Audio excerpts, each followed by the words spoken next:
صلی علی رسول کریم اما بعد۔ محترم بزرگوں، دوستوں،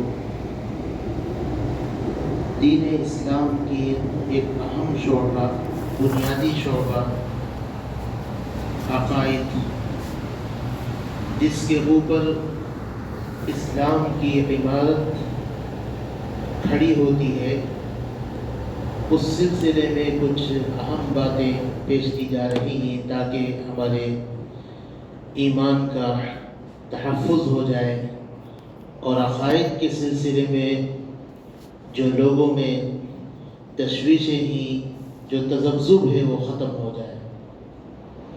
توحید کے بارے میں بیان ہو رہا تھا۔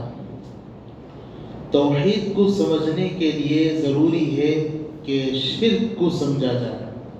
شرک کیا ہے؟ شرک کی کیا قسمیں ہیں؟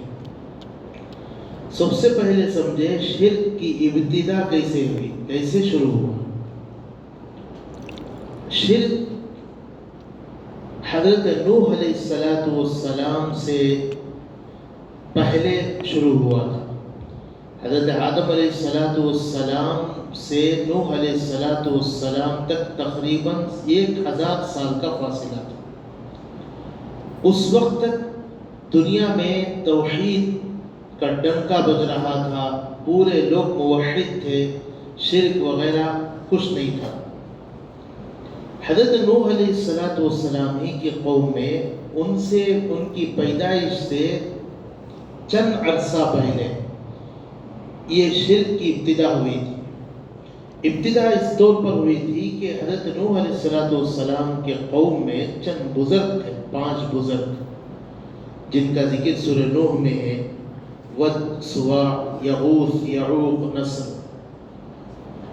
یہ 5 بزرگ ایسے تھے کہ جن کی صحبت میں قوم کے لوگ بیٹھتے تھے، فائدہ اٹھاتے تھے، مسائل پوچھتے تھے، بہت فائدہ ہو رہا تھا۔ پھر ان لوگوں کا جب انتقال ہو گیا تو قوم کے لوگ بہت غمگین رہنے لگے، پریشان رہنے لگے۔ شیطان ہمدرد انسان کی بھیس میں بدل کر ان لوگوں کے پاس آیا اور آ کر کہا کہ ایسے ہی غمگین رہنے سے کیا فائدہ، ایسا کرو کہ ان 5 بزرگوں کے تصویریں یعنی مجسمے بنا کر رکھ لو، ان کو دیکھ دیکھ کر کے تم کو تسلی ہو جائے۔ یہ بات ان کو سمجھ میں آ گئی۔ چنانچہ ان لوگوں نے مجسموں کو بنایا۔ اس زمانے میں آج کل کے ڈیجیٹل تصویروں کی طرح نہیں ہوتا تھا، مجسمے بنتے تھے، وہی تصویر کہلاتی تھی۔ 5 بزرگوں کے مجسمے بنائے، ان کو اپنے گھروں میں رکھا جانے لگا۔ ان کو دیکھ دیکھ کر کے تسلی ہونے لگی۔ ان کا تعلق اللہ سے تھا، کیونکہ ان بزرگوں کی صحبت تھی، اس وجہ سے پکے موحد تھے، توحید پر قائم تھے، اللہ ہی کی عبادت کرتے تھے۔ لیکن صرف یہ تسلی کے لیے ان لوگوں نے اس کو رکھ دیا۔ لیکن یہ لوگ جب چلے گئے، دوسری نسل کے لوگ آئے، تو اب ان میں پہلے ان کے باپ داداؤں کی طرح جیسے معرفت نہیں رہی، ذرا چونکہ دوری ہو گئی اللہ والوں سے، اس وجہ سے اب ان کا معاملہ گڑبڑ ہو گیا۔ اللہ کی بھی وہ عبادت کرنے لگے اور بتوں کی بھی عظمت کرنے لگے۔ یہ جو مجسمے تھے، بزرگوں کے مجسمے، ان کی بھی عظمت کرنے لگے۔ اس کے بعد تیسری نسل آئی، چوتھی نسل آئی، تو اب انہوں نے اللہ کو بھی بھول گئے۔ اللہ کو بھول کر صرف ان بتوں ہی، ان مجسموں کو تعظیم کرنے لگے، سجدہ کرنے لگے، راز و نیاز کرنے لگے، چڑھاوے چڑھانے لگے۔ یہیں سے بت پرستی کا آغاز ہوا، باقاعدہ یہیں سے ہوا۔ اس سے پہلے کہیں بھی نہیں تھے دنیا میں بت پرستی۔ حضرت نوح علیہ السلام انہی کی اصلاح کے لیے دنیا میں تشریف لائے۔ علماء نے لکھا ہے کہ بت پرستی کی سبب کیا بنا تھا؟ تصویر ہی سب سے پہلا سبب بنا تھا، تو اسی وجہ سے لوگ جو ہے گمراہ ہوئے تھے۔ اسی وجہ سے اللہ تعالیٰ نے چونکہ وہ سبب بنا تھا اسی وجہ سے تصویر کو بھی حرام قرار دیا، شریعت نے حرام قرار دیا، کیونکہ تصویر کے معاملے میں جو فوٹو ہے اس کے معاملے میں عموماً دو قسم کے لوگ مبتلا ہوتے ہیں۔ ایک تو وہ لوگ جو مذہبی ہوتے ہیں، دیندار قسم کے، دین جن کے اندر کچھ ہوتا ہے، وہ لوگ اپنے بزرگوں کی تصویروں کو لے کر کے ایک عظمت کی وجہ سے رکھتے ہیں۔ بعض لوگ اس میں مبالغہ یہ کرتے ہیں، غلو یہ کرتے ہیں، جیسا کہ ہمارے دور میں بھی ویسے لوگ ہیں کہ بزرگوں کی تصویروں کو سامنے رکھ کر ذکر کرتے ہیں۔ ایک نیا فتنہ ہے، تصور شیخ جو تصوف کی اصطلاح ہے اس کا انہوں نے غلط مطلب لیا کہ اپنے مشائخ، اپنے بزرگوں کی تصویر رکھ کر ذکر کرنا، یہ ناجائز ہے، کیونکہ اللہ کا اصل میں کیا، اللہ کی عظمت اور ہیبت کا تصور کر کے ذکر کرنا ہے۔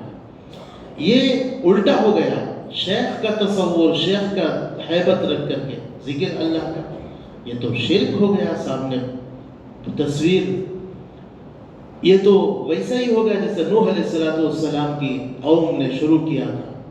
اس لیے یہ دین مذہبی شخص، مذہبی طبقہ اس میں گمراہ ہوا۔ ایک اور طبقہ جو گمراہ ہوا تصویر کے سلسلے میں، وہ خالص دنیا پرست طبقہ، جس کی بنیاد فوٹو میں لگنے کی، تصویروں میں لگنے کی دنیا، نفسانیت اور شہوانیت، صرف وہی ان کا مشغلہ۔ بیکار مشغلوں میں ہم لوگ دیکھتے ہیں عجیب و غریب لوگوں میں تصویروں کی قباحت ہی ذہن سے چلی گئی۔ ہر کوئی دیکھو، ہر مجلس دیکھو، آج کل ایک فتنہ برپا ہو گیا۔ نکاح کی مجلسیں ہوں، دینی مجلسیں ہوں، جلسے ہوں، ہر جگہ جو ہے یہ تصویر ہے، کوئی اس کو برا ہی نہیں سمجھ رہا ہے۔ میں مانتا ہوں کہ شریعت نے بعض صورتوں میں اجازت دی ہے، جیسے تصویروں کے بغیر کوئی پروف نہیں بنتا، ہمارا کوئی دستاویز نہیں بنتا، تو وہ تو ضرورت ہے۔ اسی طریقے سے بعض علماء کو دین اسلام، شریعت اسلامیہ کی موقف ظاہر کرنے کے لیے میڈیا میں آنا پڑتا ہے، حکومت کے سلسلے میں آنا پڑتا ہے، تو وہ ضرورت ہے۔ اور اسی طریقے سے بعض اہم مواقع میں حکومت کی دباؤ کی وجہ سے CCTV کیمرے رکھے جاتے ہیں، جیسے دینی بڑے اداروں میں رکھنا پڑ رہا ہے، باہر مسجدوں میں رکھنا پڑ رہا ہے، وہ تو ضرورت ہے۔ الضرورت تبیح المحظور، ضرورت بعض مواقع میں ممنوع چیزوں کو جائز کرتی ہے، لیکن ہم اپنے تو سے جائز نہیں قرار دیں گے۔ علماء نے جو حدود اور قیود بیان کی ہیں، انہی کے روح سے ہم لوگ ضرورت کا استعمال کریں گے۔ یہ ہم لوگوں نے توسع پیدا کر لی ہے، ہر چیز میں یہ چیزیں عام ہو گئی ہیں، لہذا جائز ہو جانا چاہیے۔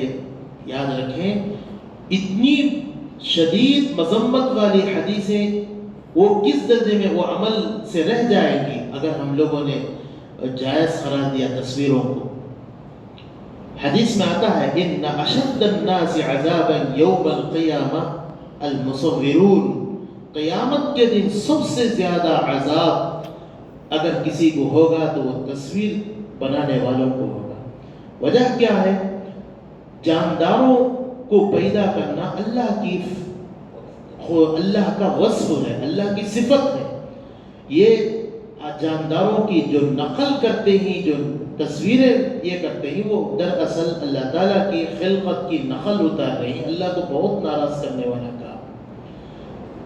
اسی لیے دوسری حدیثوں میں بھی آتا ہے کہ قیامت کے دن جو لوگ جانداروں کی تصویریں اتارتے ہیں، جو جاندار ہوتے ہیں ان کی تصویریں ہو جاتے ہیں، قیامت کے دن اللہ تعالیٰ ان تصویروں کو مجسم شکل میں بنائیں گے، جسم دیں گے، پھر ان جسموں کے ذریعہ سے وہ تصویروں بنانے والوں کو عذاب دیں گے۔ کس قدر قباحت ہے! ایک اور حدیث میں آتا ہے، یہ سب صحیح حدیثیں ہیں، ایک اور حدیث میں آتا ہے قیامت کے دن ایک گردن جہنم سے اٹھے گی، وہ گردن کہے گی کہ میں 3 شخصوں کو عذاب دینے پر متعین ہوں۔ ایک تو وہ شخص جو مشرک ہے، دوسرا وہ شخص جو سرکش متکبر ہے، جو بہت زیادہ گھمنڈی ہے، ضدی ہے، حق بات کے معاملے میں تکبری کرتا ہے، تیسرے وہ شخص جو تصویر سازی کرنے والا ہے۔ اتنی سخت مذمت وارد ہوئی اور ہم بارہا وہ حدیثیں سنتی ہیں کہ جس میں ہے کہ جس گھر میں تصویریں ہوں گی اور کتا ہوگا اس میں رحمت کے فرشتے نہیں آئیں گے۔ رحمت کے فرشتے برکت لے کر آتے ہیں، سب کچھ لے کر آتے ہیں۔ آج ہم لوگ بے برکتی کا رونا روتے ہیں، پریشانیاں آئی، قرض ہے، پریشانیاں آئی، فلاں فلاں ہے، لیکن اصل برکت کو ختم کرنے والے اسباب موجود ہیں۔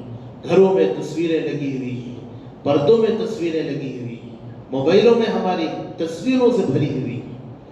ہمارے اکابر تو اس قدر پابند رہتے تھے کہ پیپر جو آتا ہے، اخبار وغیرہ، وہ اخبار پڑھ کر کے وہیں پر نہیں رکھتے تھے کیونکہ اس میں تصویریں وغیرہ رہتی، گھر کے کونے میں کہیں رکھاتے تھے، جاؤ ادھر رکھاؤ، کیونکہ فرشتوں کے ممانعت، فرشتے نہیں آتے اس کی وجہ سے۔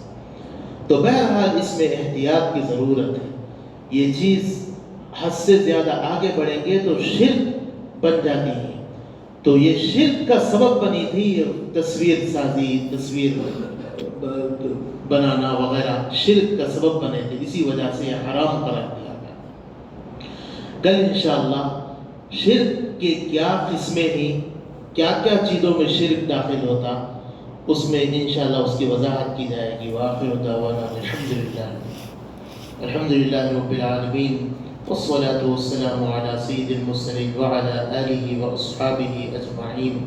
ربنا ظلمنا انفسنا وإن لم تغفر لنا وترحمنا لنكونن من الخاسرين۔ ربنا آتنا في الدنيا حسنة وفي الآخرة حسنة وقنا عذاب النار۔ اللهم وفقنا لما تحب وترضى من القول والعمل والفعل والنية والهدي إنك على كل شيء قدير۔ اللهم إنا نعوذ بك من منكرات الأخلاق والأعمال والأهواء والأدواء۔ اللهم آت أنفسنا تقواها وزكها أنت خير من زكاها أنت وليها ومولاها۔ اللهم إنا نسألك العفو والعافية والمعافاة في الدنيا والآخرة۔ اللهم أرنا الحق حقا وارزقنا اتباعه وأرنا الباطل باطلا وارزقنا اجتنابه۔ اللهم انصر من نصر الدين واخذل من خذل الإسلام والمسلمين۔ اللهم إنا نجعلك في نحورهم ونعوذ بك من شرورهم۔ ربنا لا تجعلنا فتنة للقوم الظالمين ونجنا برحمتك من القوم الكافرين۔ وصلى الله تعالى وسلم على خير خلقه سيدنا محمد وعلى آله وأصحابه أجمعين۔ سبحان ربك رب العزة عما يصفون وسلام على المرسلين والحمد لله۔